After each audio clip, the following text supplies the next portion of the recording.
नमस्कार दोस्तों, मैं मनीष कुमार भोज आप सभी का अपने YouTube चैनल पहाड़ एजुकेशन में हार्दिक स्वागत करता हूं। दोस्तों, आज मैं जो टॉपिक आप लोगों के बीच लेके उपस्थित हुआ हूं वो सहायक अध्यापक एलटी का जो फर्स्ट पेपर का यूनिट सेकंड का आपका जो पहला जो टॉपिक दिया हुआ है उससे रिलेटेड यहाँ पर एक एमसीक्यू या कहें फिर आपका एक मॉक टेस्ट लेके उपस्थित हुआ हूं। अगर आपको ये मॉक टेस्ट अच्छा लगता है तो प्लीज़ आपसे रिक्वेस्ट है कि इस चैनल को भी आप सब्सक्राइब अवश्य करें। साथ ही आपसे एक रिक्वेस्ट ये भी है, जो जो प्रश्न मैं यहाँ पर आपके सामने रखता जाऊंगा उसके आंसर देने से पूर्व आप लोग क्या करें, उसका आंसर देते हुए जाए, तो इससे आपका स्वमूल्यांकन भी होगा और साथ ही मुझे भी अच्छा लगेगा कि आप लोग इसको सिंसियरली आप क्या करें, एलटी की प्रिपरेशन करें। आइए शुरुआत करते हैं आज की श्रृंखला का पहला प्रश्न। आप देख पा रहे हो कि पहला प्रश्न क्या है आपके सामने, प्रौढ़ अवस्था का काल कितने से कितने वर्ष के बीच का होता है, ये आपको बताना है। ठीक है, ये बाल विकास से रिलेटेड ये क्वेश्चन पूछा गया है। हमने यहाँ पर कौन सी अवस्था के बारे में बात करी, तो आपको पता होना चाहिए कि अवस्थाएं कितने प्रकार की होती हैं। ठीक है, तो यहाँ पर दिया है ए आपके 15 से 25 है, बी आपके 20 से 45 है, या सी आपका 25 से 55 के बीच में है, या फिर डी आपके 30 से 65 वर्ष के बीच में। तो दोस्तों, इसका जो राइट आंसर है कमेंट सेक्शन में आप दीजिए। चलिए आप लोग दीजिए, तब तक मैं वेट कर रहा हूँ। चलिए देखते हैं इसका जो राइट आंसर है वो क्या है। आपके 25 से लेके 55 वर्ष के बीच के जो आयु के जो व्यक्ति होते हैं वो क्या आते हैं, प्रौढ़ अवस्था के अंतर्गत ये आते हैं। तो आपको एक चीज़ मैं ये अवगत कराना चाहूँगा, जब हम बाल विकास के बारे में जब बात कर रहे हैं तो बाल विकास के अंतर्गत क्या होता है, जो बच्चे के विकास की क्या होती है, अलग अलग क्या है, डिफरेंट एजेस होती हैं, अलग अलग अवस्थाएं होती हैं। और जो ये अवस्थाएं होती हैं ना, वो निश्चित काल में इसका विकास होता है। और देखा जाए तो इसी सीमा का ध्यान रखते हुए अगर देखें तो बाल विकास को क्या किया गया, 7 चरणों में विभाजित किया गया। क्वेश्चन का भी क्या बनता है कि बाल विकास को कितने चरणों में विभाजित किया गया, तो आपको ये भी पता होना चाहिए 7 चरण इसकी ये होती हैं। पहले चरण की अगर जब मैं बात करता हूँ, पहला जो अवस्था होती है वो आपकी गर्भावस्था होती है। गर्भावस्था का मतलब क्या होता है, थोड़ा इसको भी थोड़ा डिटेल में समझने की कोशिश करेंगे। गर्भावस्था गर्भाधान से जन्म तक का, जब माँ के गर्भ में जब शुक्राणु जब प्रवेश करते हैं, जब शुक्राणु से वो क्या करता है, गर्भ धारण करता है, एक आकार लेना शुरू करते हैं, तब की वो अवस्था को हम यहाँ पर कहते हैं। फिर दूसरी जो अवस्था आती है वो सहसा अवस्था होती है। ये क्या होता है, जब बच्चा पैदा हो जाता है उससे उसके 5 वर्ष की जो दरमियान का जो समय होता है, जन्म से लेकर अगर कहें जब जन्म लेता है 0 से लेकर अगर हम कहें 5 वर्ष का ये अंतराल होता है, तो इस समय का जो टाइम पीरियड होता है वो सहसावस्था के अंतर्गत आते हैं। उसके बाद आता है बाल्यावस्था आता है। बाल्यावस्था का जो टाइम होता है, जो बाल्यावस्था को किस एज से किस एज तक इसको जाना जाता है, तो 5 वर्ष से अगर देखें तो 12 वर्ष के बीच का जो समय अंतराल होता है वो आपके बाल्यावस्था में होते हैं। जब किशोरावस्था की जब हम बात कर रहे हैं, जब जो बच्चा किशोरावस्था में जब प्रवेश करता है वो 12 से लेकर 18 के बीच में जब वो रहता है, सबसे घातक ये अवस्था मानी जाती है। इसमें जो बच्चे हैं, बच्चे के अंदर बहुत ढेर सारे हार्मोन्स चेंजेस आते हैं। ठीक है, तो ये होती है आपकी 12 से 18। और उसकी बात आती है युवा अवस्था। युवा अवस्था की अगर बात करो, जहाँ पर बहुत ढेर सारी जिम्मेदारियाँ, एक उलझन, ये तमाम चीज़ें आ जाती है। युवा फिर अपने बारे में कम सोचता है, अपने परिवार के बारे में ज़्यादा सोचता है, अपने कैरियर को लेकर। तो युवा अवस्था जो होती है वो 18 से लेकर 25 तक की एज को माना जाता है युवा अवस्था के रूप में। और जब मैंने यहाँ पर प्रौढ़ अवस्था की जो हमने बात करी, जिसको मैंने कहा कि 25 से लेकर 55 के ये बीच का ये होता है, तो याद रखिएगा 55 से 25 वर्ष के बीच का ये होता है सीमा। उसके बाद आता है अंतिम स्टेट के जहाँ पर कहें तो वृद्ध अवस्था होते हैं, जहाँ पर बुढ़ापा हम जिसे कहते हैं। तो बुढ़ापा ये आता है, ये 55 से लेकर जितना भी व्यक्ति जितना भी ऊपर जी सकता है, या कहें ये उसके मृत्यु तक का जो समय होता है, तो ये वृद्धावस्था के अंतर्गत आ जाता है। तो ये आपको भली भांति परिचित होना चाहिए। यहाँ पर दिया हुआ है कि जो बाल विकास के अनुसार बच्चों के विकास की कितनी अवस्थाएं होती हैं। हमने अभी पूर्व में मैंने आपको बताया दिया कि कितनी अवस्थाएं होती हैं। यहाँ पर 4 दिया है, 5 दिया है, 6 दिया है, 7। तो कितनी अवस्थाएं होती हैं? 7 होती हैं। गर्भावस्था होती है, सहसावस्था है, बाल्यावस्था, किशोरी अवस्था, युवा अवस्था, प्रौढ़ अवस्था और वृद्ध अवस्था, ये होती है। ठीक है, ये 4 मैंने ये बता दी है। अगर यहाँ पर एक चीज़ फिर बताऊंगा मैं आपको, ठीक है। इसका जो राइट आंसर है वो आपका ऑप्शन डी है, जो राइट है। अब यहाँ पर देखिए तीसरे नंबर का प्रश्न आपके सामने मैं साझा कर रहा हूँ। ये कह रहा है कि वर्तमान समय में मानव विकास का अध्ययन कितनी अवस्थाओं में करते हैं। बेसिकली बहुत ज़्यादा महत्वपूर्ण ये श्रृंखला है, अत्यंत महत्वपूर्ण। यहाँ से क्वेश्चन तो आपके बनने हैं। तो अगर आपको ये वीडियो अच्छी लग रही हो तो प्लीज़ आपसे रिक्वेस्ट है कि चैनल को भी सब्सक्राइब अवश्य करें, और जितने भी बच्चे देख रहे हैं तो आंसर कृपया करके देना, ठीक है। यहाँ पर क्या, अगर वर्तमान समय में जो मानव विकास का जो अध्ययन कितनी अवस्थाओं में करते हैं, यहाँ पर 2 अवस्थाएं दी है, 3 अवस्थाएं दी हैं, 4 अवस्थाएं दी हैं, 5 अवस्थाएं। जिस बच्चे ने इन अवस्थाओं को पढ़ा होगा वो निश्चित रूप में इसको सही तरीके से करेगा। तो दोस्तों इसकी जो अवस्थाएं होती हैं 4 अवस्थाएं होती हैं। ऑप्शन सी इसका ये राइट आंसर है। अब आपके दिमाग में एक चीज़ ये कौतूहल मचा रहा होगा कि मानव विकास का जो अध्ययन, हमने कहा कि कितनी अवस्थाएं होती हैं, कितने इसके वो होते हैं स्टेप। तो 4 स्टेप हमने कहा, तो कौन कौन से ये भी तो पता होना चाहिए।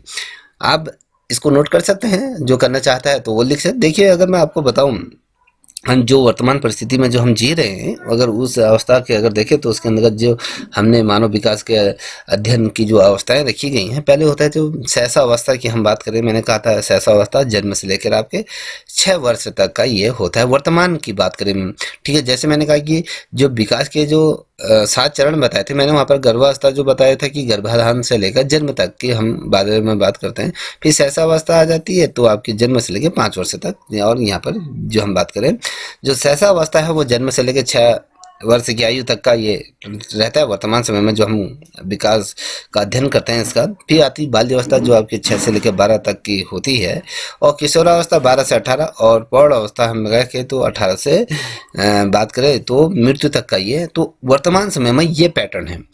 उससे हम अगर बात करें पूर्व में, जो मैंने आपको बताया बाल विकास की जो पैटर्न है, वर्तमान में ही 4 पैटर्न है, जैसे सहसावस्था, बाल्यावस्था, किशोरावस्था और प्रौढ़ावस्था ये होती है, ठीक है।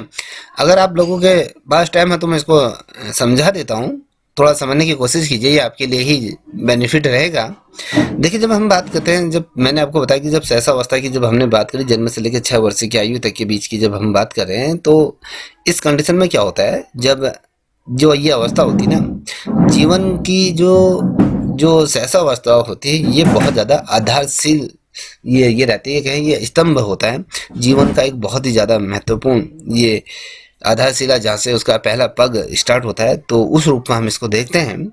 और इस अवस्था में अगर बात करें किस प्रकार से हमारा व्यवहार है, व्यवहार के प्रति हमारी प्रवृत्तियाँ कैसी जुड़ी हुई हैं, तो वो उसमें आ जाती है, और हम उससे संतुष्ट हैं नहीं हैं वो तत्काल हमें वो पता चल जाता है। और इसी अवस्था में चाहे सुख की चाह उस मात्र उस स्थिति तक हम प्रेरित होते हैं जब तक वो हमें ना मिल जाए, या कहें उस कार्य से बचना चाहते हैं जो हमें कष्ट पहुंचाता है। देखिए हम 2 चीज़ करते हैं, जहाँ पर हमें एक सुख की अनुभूति होती है, दूसरी हमें दुख की अनुभूति होती है। तो इसमें क्या होता है, जैसे शारीरिक विकास में तीव्रता आती है, और जो शिशु बौद्धिक रूप से क्या होता है, अपरिपक्व होता है इसमें। और शिशु की जो मानसिक क्रियाओं के अंतर्गत अगर देखें तो ध्यान, स्मृति, कल्पना, संवेदना, प्रत्यारोपण, ये तमाम चीज़ें इसके अंतर्गत आ जाती हैं।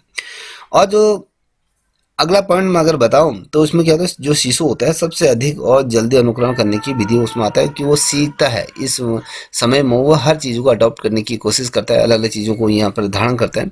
और जब ये जो दूसरी अवस्था है वो बाल्य अवस्था होती है, जो आपके 6 से लेकर 12 वर्ष की आयु के बीच होती है। जो ये अवस्था होती है ना, क्वेश्चन बनता है कि मानव की सबसे जटिल अवस्था किसे माना जाता है, ठीक है। एक क्वेश्चन मैं बना रहा हूँ, तो आपको ये पता होना चाहिए कि वो बाल्य अवस्था ही होती है जो मानव विकास का सबसे जटिल अवस्था के रूप में हम इसको जानते हैं। और जो ये अवस्था होती है, इस अवस्था में अलग अलग डिफरेंट तरीके से समाज में या शारीरिक रूप में या मानसिक रूप में या कहें नेतृत्व में बच्चे का कहीं ना कहीं परिवर्तन अलग अलग डिफरेंस एज में या डिफरेंस समय में यहाँ पर आता रहता है। और इससे पूर्व अगर मैं बात करूं, जैसे पूर्व काल में बच्चे की तीव्रता से उसका विकास होता है, उसकी कितना तीव्र है। और उत्तर बाल्यावस्था की अगर बात हो तो इसमें क्या होता है, विकास को कहीं ना कहीं स्थायीता आ जाती है, ठीक है। ये तमाम चीज़ें इसके अंतर्गत आ जाती हैं। तो याद देखिएगा।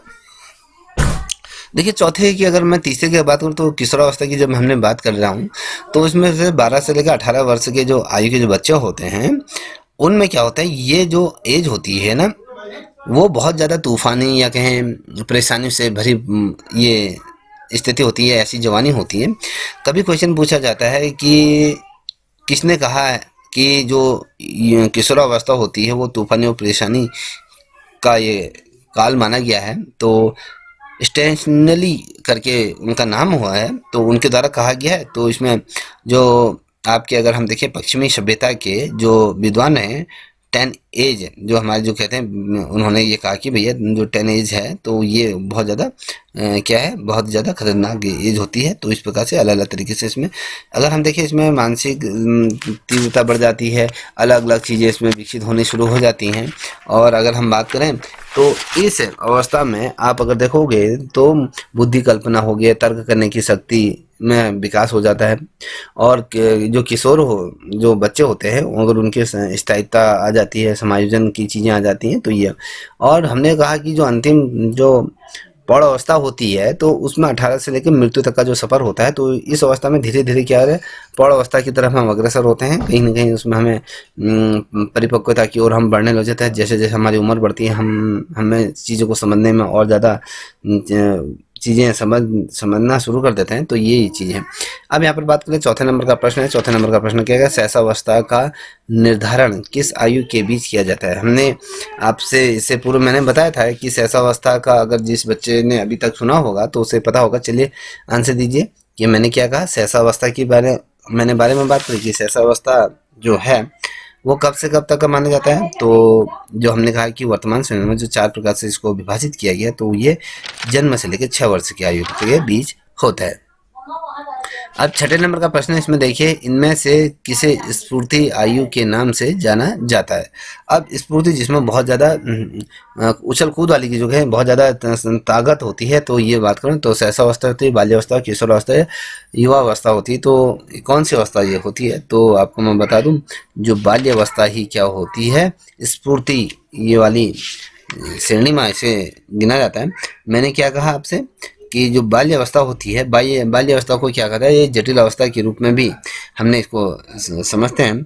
अब इस अवस्था में क्या होता है, जो बच्चे होते हैं वो समूह में क्या करते हैं, खेल कूद करते हैं और प्रवृत्ति के बीच वो रहते हैं, रचनात्मक तरीके से चीज़ों को सीखते हैं। तो इस अवस्था में अगर देखें तो जो बालक रहता है उसके अंदर का जो एनर्जी का लेवल होता है वो बहुत ज़्यादा हाई होता है। ये कहें उसका खून बहुत ज़्यादा गर्म होता है और इसमें गंदी अवस्थाएं भी होती हैं। इसमें उसके शरीर में अलग अलग डिफरेंस चीज़ें सामने आती हैं।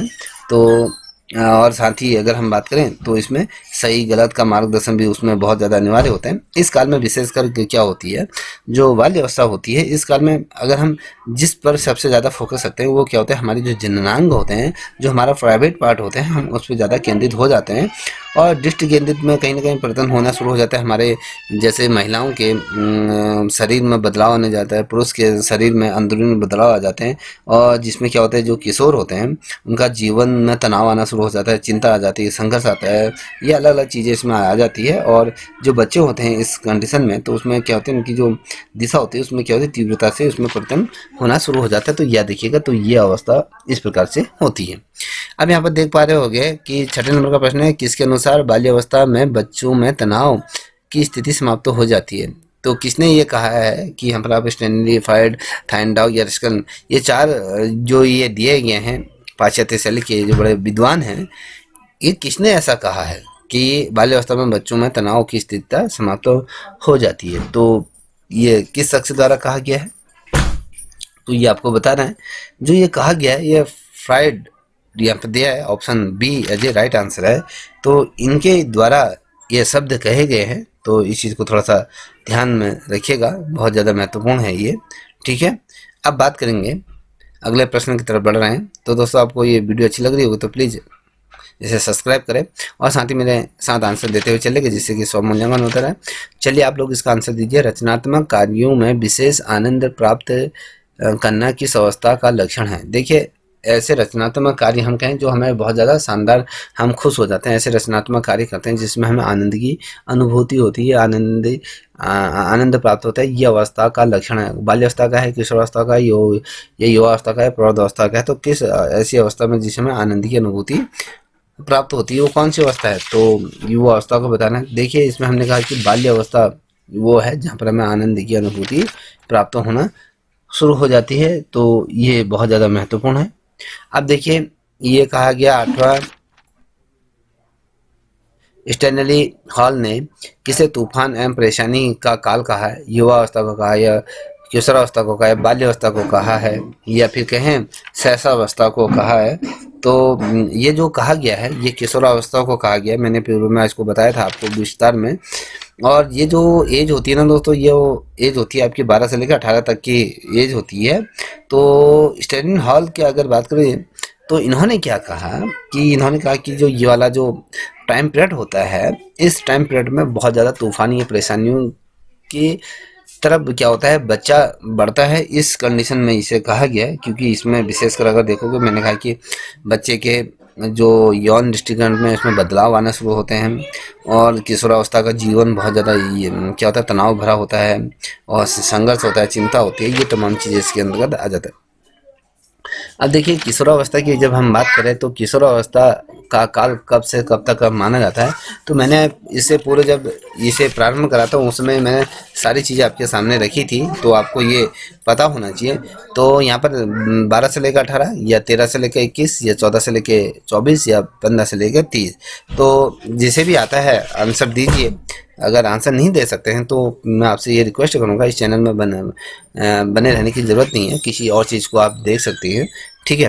तो क्या हो सकती है, किशोरावस्था का जो काल माना गया है कब से कब तक का माना गया है, तो दोस्तों आपको ये भली बात ये परिचित होना चाहिए कि जो ये काल माना गया है ये 12 से लेके 18 साल का ये माना गया है, ठीक है। इस एज में जब बच्चा जाता है तो ये एज होती है आपकी 12 से लेकर 18। मैंने इसको बारे में अभी पूरा चर्चा करके बताया भी था। देखिए 10वें नंबर का आंसर दीजिए कि वर्तमान में प्रौढ़ावस्था का काल कितना माना गया। वर्तमान समय की बात कर रहा हूँ, हाँ, तो मैंने इससे पूरा आपको डिफरेंट एज बताए थे। जैसे इसका मैंने जब आपको कहा था कि जो बाल विकास का जो समय होता है, जिस प्रकार से 7 स्टेट में अलग अलग डिफरेंट स्टेट में इसको बांटा गया है, तो वर्तमान में जैसे पूर्व में मैंने कहा जब इसकी विकास की अगर मैं कहूँ कि जो निश्चित अवस्थाएं होती हैं वो सात स्टेट डिफरेंट स्टेट में हमने बांटा, जिसमें हमने गर्भावस्था की बात करी, शैशवावस्था की बात करी, बाल्यावस्था की बात करी, किशोरावस्था की बात करी, युवावस्था की बात, प्रौढ़ावस्था की बात करी, और वृद्धावस्था की। इसमें हमने डिफरेंट एज उमेज के बारे में बात करी। जब हम वर्तमान समय में जब हमने कहा था कि जो ये समय होता है, तो हमने कहा 4 स्टेट में माना है। तो ये जो पूछ रहा है वर्तमान समय में प्रौढ़ावस्था का काल कितना माना गया, अगर हम पहले की अगर देखें जो 7 सिद्धांत के अगर हम कहें तो उस टाइम पे जो प्रौढ़ावस्था थी ना वो आपके 25 से लेकर 55 तक का था। तो अब यहाँ पर कब है, हम वर्तमान समय की बात करें, जो वर्तमान समय में 4 भागों में इसको विभाजित किया गया। तो वर्तमान समय में 18 से 30, या फिर 25 से 50, या 20 से 50, या 18 से मृत्यु तक की अगर हम बात करें, तो इसमें क्या है 18 से लेके मृत्यु तक की जो अवस्था होती है, तो इस कालखंड को माना गया है, ठीक है। प्रौढ़ावस्था के रूप में माना गया है, जब 18 से लेके आप मृत्यु तक की सैया में नहीं लेट जाते हो तब तक का ये काल माना गया है। अब वहीं पर आप देख पा रहे हो 11 नंबर का प्रश्न अत्यंत महत्वपूर्ण है कि किस अवस्था में व्यक्ति में कल्पना और तथा तर्क करने की शक्ति प्राय विकसित हो जाती है। तो यहाँ पर प्रौढ़ावस्था में होता है, किशोरावस्था में, बाल्यावस्था में, शैशवावस्था में होता है। तो ऐसे कौन सा अवस्था है जहाँ पर बच्चा चीज़ों को समझना, उसमें शक्तियों का विकास पर्याप्त रूप में हो जाता है, तो वो किशोरावस्था, वो टाइम पीरियड होता है, ठीक है। आप देखिए 12वें नंबर का प्रश्न, किसने कहा कि हम जो कुछ करते हैं वही व्यक्तित्व है, ठीक है। ये बहुत ज़्यादा महत्वपूर्ण है कि व्यक्तित्व की जब हम बात करें तो किसने कहा कि जो हम करते हैं वही क्या है, आपके व्यक्तित्व है। तो ये जो कहा यहाँ पर आप देख पा रहे होगे, अल्पोर्ट का है, वोरिल है, वास्टन है, तो इनमें से प्रिंस है। तो ये किसने किया है, तो ऑप्शन सी इसका वास्टन करके जो दिया गया है, इनके द्वारा ये दी गई है। अगर मैं बात करूँ इस बाल्यावस्था की, अगर हम बात करें जो विकास की जब हम बात करते हैं, तो इसमें अलग अलग जितने भी हमारे जो दार्शनिक रहे हैं, जब व्यक्तित्व की जब हम बात करते हैं, तो व्यक्तित्व की जब बात करते हैं तो पहले तो हमें समझना चाहिए कि व्यक्तित्व क्या होता है। व्यक्तित्व में क्या होता है, किसी व्यक्ति के महसूस करने या फिर उसके सोचने का या उसके व्यवहार करने का, ये अलग अलग डिफरेंस क्या होता है, स्टेट होता है। तो उनके रूपों में हमने इसको विभाजित किया। जैसे अगर मैं कहूँ अल्बर्ट पोर्ट हैं, जैसे आप यहाँ पर देख पा रहे हो आल पोर्ट करके जो लिखा है, तो ये क्या कहते हैं, व्यक्ति जो व्यक्तित्व है, व्यक्ति के भीतर उन मनोदैहिक दैहिक गुणों का होता है। और जैसे हम कहे वास्तव हम जो कुछ करते हैं वही स्थायित्व ये व्यक्तित्व है। तो ये जो पूछे जाते हैं ना, जो ये हमारे जो जितने भी फिलोसफर रहे हैं उनके द्वारा जो चीज़ें कही गई हैं वो चीज़ें पूछे जाते हैं। ठीक है। अब कभी पूछा जाता है व्यक्तित्व समस्त शारीरिक व अर्जित विविध वासनाओं का योग है। तो ये मार्टिन प्रिंस ये है तो इनके द्वारा। अब यहाँ पर देख पा रहे होगे इसमें कह रहा है कि निम्न में से कौन सा कैसरम करके दिखा है, कैसमर के अनुसार व्यक्तित्व का प्रकार नहीं है। तो किसके अनुसार नहीं है? एथलीट एथकेनिक या फिर डिप्ले प्लास्टिक या है डिजाइस्टिक करके दिया गया है। तो आप यहाँ पर देखिए उच्चारण में अगर कहीं पर मिस्टेक होती तो उसको नजरअंदाज कर दीजिएगा। यहाँ पर देखिए ABCD यहाँ पर दिया हुआ है। तो इसमें कौन सा सही हो सकता है तो ये बताइएगा। चलिए आंसर दीजिए। तो इसका ऑप्शन डी ठीक है। ठीक है, डिजास्टिक के रूप में हम इसको जानते हैं। अब यहाँ पर देखिए 14 नंबर का प्रश्न कह रहा है, ये कह रहा है किसी व्यक्तित्व के व्यक्ति साहसी छोटे गठीले या आकृति के होते हैं तो क्या कहते हैं वो होते हैं? तो उन्हें कौन सा कहते हैं? पिकनिक कहते हैं, एथेनिक कहते हैं या एथेटिक कहते हैं, या ये जो आपका डी दिया है डिस्पाटिक्स ये कहा गया है। ठीक है, तो ऑप्शन ABC। तो इसमें से कौन सा ऑप्शन इसका राइट है? तो आपको पिकनिक जो दिया गया ठीक है ये अजय राइट है। अब यहाँ पर देख पा रहे होगे ऑप्शन 15 का प्रश्न, आप 15 का ये देख पा रहे होगे। यहाँ पर क्या दिया? किसी व्यक्तित्व के व्यक्ति के कंधे चौड़े, हाथ लंबे और पुष्ट अंगों वाला है, हष्ट पुष्ट वाला अंगा वाला जो कोई व्यक्ति है व्यक्तित्व के बारे में हम एथलेटिक कहेंगे इसे। डिस्प्लास्टिक जो शब्द आता है, पिकनिक या फिर एथेनिक करके ये जो दिया है तो ये कहते हैं। तो उसमें से ABCD तो उसमें से कौन सही हो सकता है तो आपको ये बताएं। ठीक है, ऑप्शन B डिस्प्लास्टिक करके जो दिया गया है तो ये एज ए राइट आंसर। अब कैमरन के ने व्यक्तित्व के कितने प्रकार बताए? कैसमर ने व्यक्तित्व के कितने प्रकार बताए हैं? 3 बताए हैं, 4 बताए हैं, 5 बताए हैं, 6 बताए हैं। तो ये आपको बताना है कितने प्रकार इनके द्वारा बताए गए हैं। तो इनके जो द्वारा बताए गए हैं कितने बताए गए हैं चलिए आप बताइए। देखिए 4 तरीके से इन्होंने प्रकार बताए हैं व्यक्तित्व के। अब वो 4 प्रकार कौन से हैं ये भी आपको पता होना चाहिए। एक तो होता है कि जैसे आपने 4 ऑप्शन ऊपर दिए हैं, जैसे पिकनिक हमने कहा उसमें क्या होता है जो व्यक्ति होते हैं साहसी होते हैं, छोटे होते हैं, गठीले होते हैं, गोलाकार आकृति लिए होते हैं। एथेनिक जो व्यक्ति होते हैं वो क्या होते हैं? पतले होते हैं, चपटे होते हैं, कोमल होते हैं, उनका शरीर का अंग लंबे होते हैं, छोटे होते हैं। तो इस प्रकार से एथलेटिक्स टाइप के जो व्यक्ति होते हैं तो ये अच्छी मांसपेशी वाले होते हैं, क्योंकि एथलेटिक्स के जो व्यक्ति होते हैं वो दौड़ कूद में बहुत शानदार होते हैं। और ये क्या होते हैं? हाथ पैर लंबे पुष्ट व हष्ट पुष्ट वाले होते हैं और मनोविदालता से पीड़ित ये होते हैं। कहीं ना कहीं अपने मांसपेशियों से भी कहीं ना कहीं पीड़ित रहते हैं। तो इस प्रकार से ये माना गया। ठीक है, अब यहाँ पर देख पा रहे होंगे जो यहाँ पर देख पा रहे होंगे यहाँ पे क्या करें 17 नंबर का प्रश्न है। 17 नंबर, सोल्टन ने व्यक्तित्व के कितने प्रकार बताए? ठीक है, तो कितने प्रकार बताए हैं? यहाँ पर 4 ना 2 दिए हैं, 3 दिए हैं, 4 दिए हैं, 5 दिए हैं। तो कितने प्रकार बताए हैं तो ये आपको बताना है। तो दोस्तों यहाँ पर जो बताए हैं 3 प्रकार बताए हैं। सोल्टन ने व्यक्तित्व के जो 3 प्रकार बताए हैं तो 3 प्रकार कौन कौन से हैं तो ये आपको बताना है। जैसे कि हमने कहा जब सोल्टन ने क्या करा, जैसे कोमल, पहला हो गया आपका कोमल और गोलाकार जिसे हम कह सकते हैं।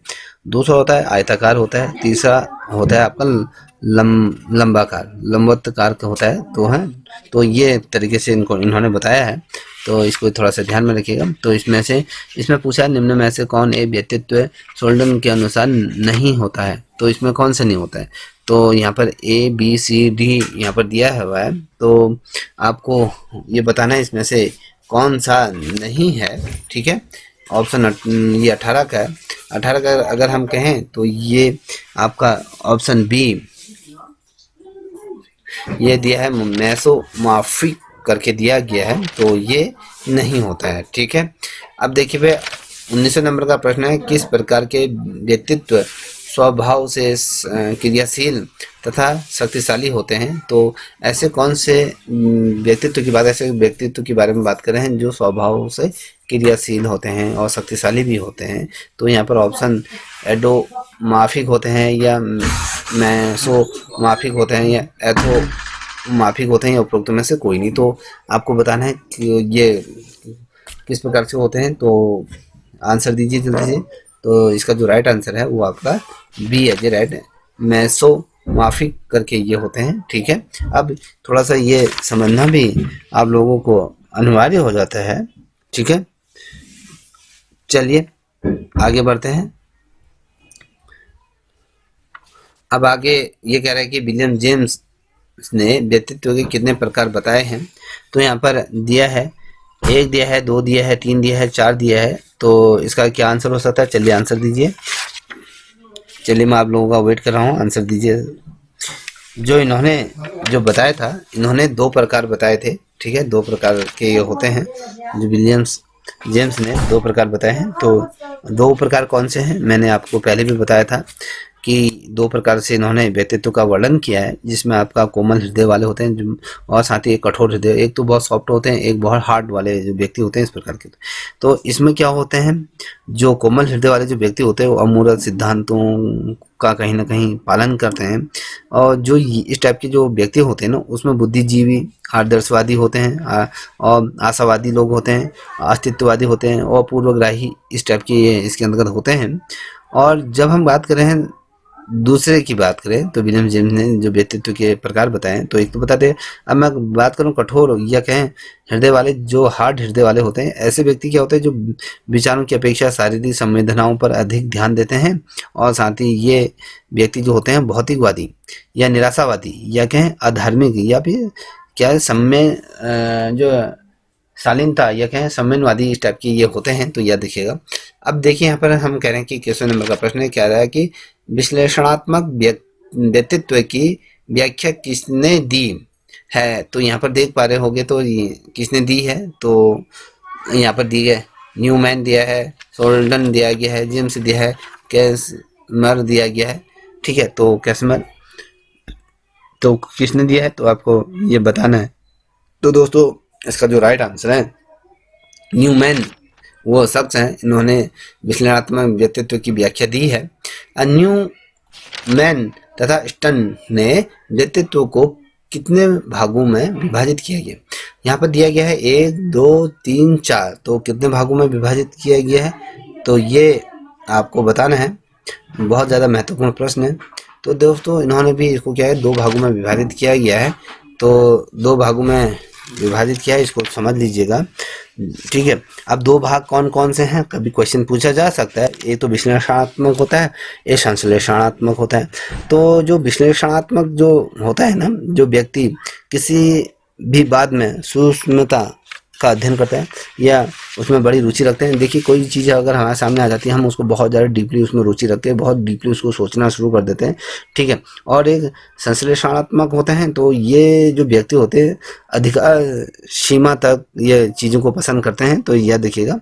ठीक है, अब यहाँ पर दिया है कि आधुनिक वर्गीकरण में व्यक्तित्व के कितने प्रकार बताए गए हैं। यहाँ पर 1 दिया गया, 2 दिया गया, 3 दिया गया, तो 4 दिया गया। तो कितने प्रकार बताए गए हैं, तो ये आपको बताना है। दोस्तों यहाँ पर आधुनिक वर्गीकरण के अगर आधार पर बताऊं तो 3 प्रकार का ये बताया गया है। तो 3 प्रकार का क्या होता है, एक बहुत ही ज़्यादा सौम्य होता है ना, जो व्यक्ति जो बहुत जल्दी नर्वस होता है या भावुक हो जाता है जो व्यक्ति, एक वो होता है।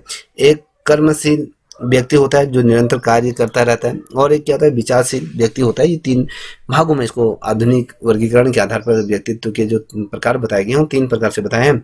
जो भावुक होता है ये व्यक्ति क्या होता है, अधिक भावुक होते हैं, बहुत ज़्यादा इनका हृदय बहुत ज़्यादा कमज़ोर होता है, ये लेके चलिए। और ये किसी भी क्रिया में क्या करते हैं, भावनाओं पर संचालित होते हैं। अगर आप अपनी कहीं पे दुख भरी कहानी सुनाओ, ये बहुत ज़्यादा इमोशनल हो जाते हैं। कर्मशील व्यक्ति ये वो व्यक्ति होते हैं जिनकी जो रुचि होती है रचनात्मक कार्यों में अधिक होती है।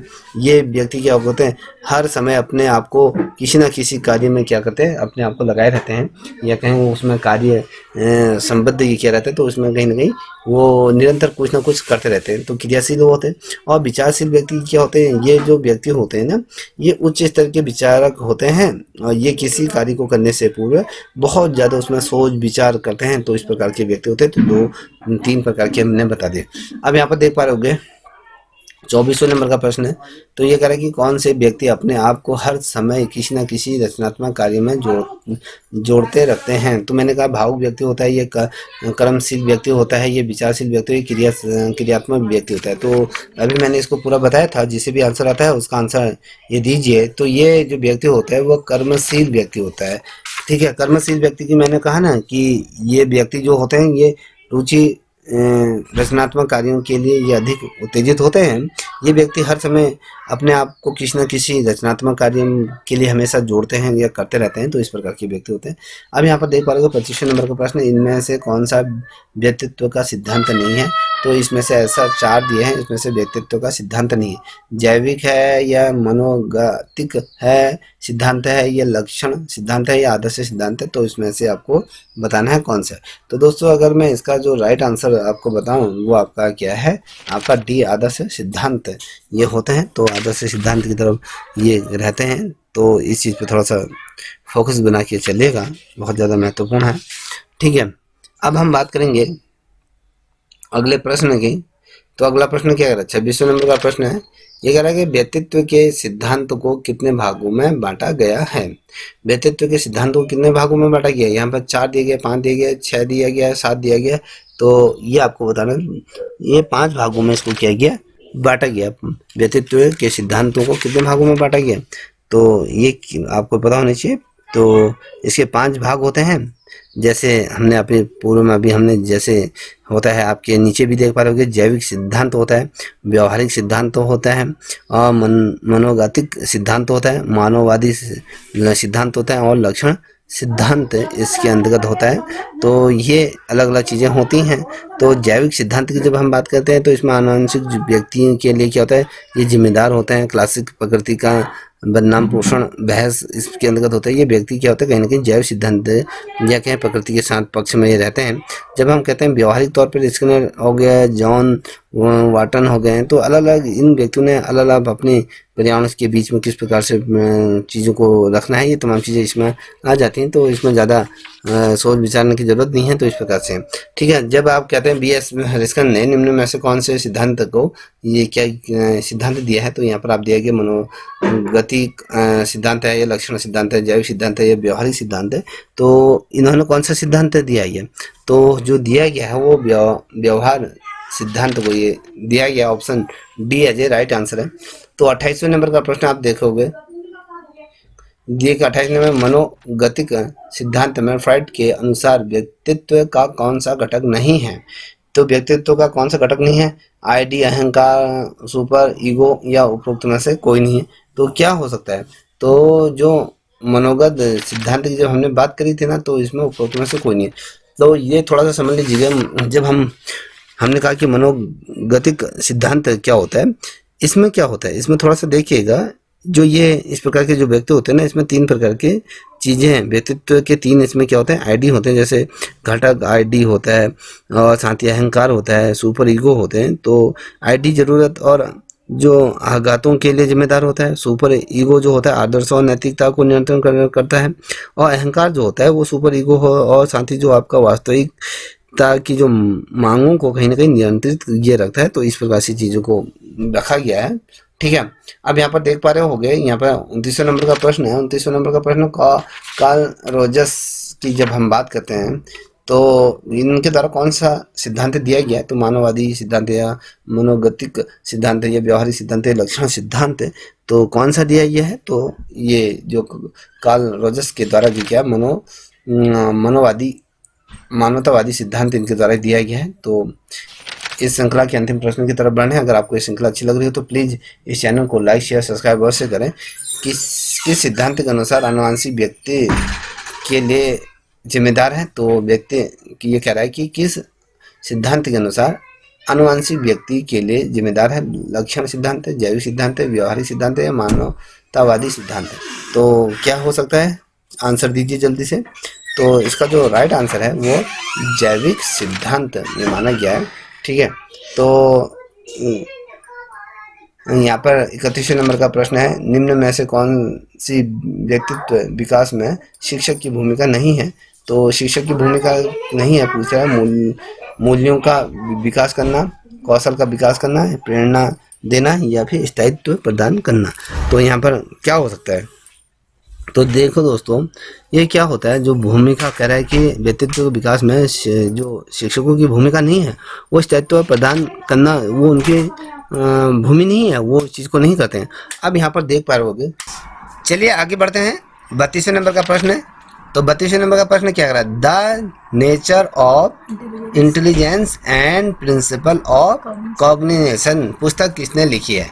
यहाँ पे वेस्टर है, स्पीयरमैन है, या रेनाइट है, या बर्ड है?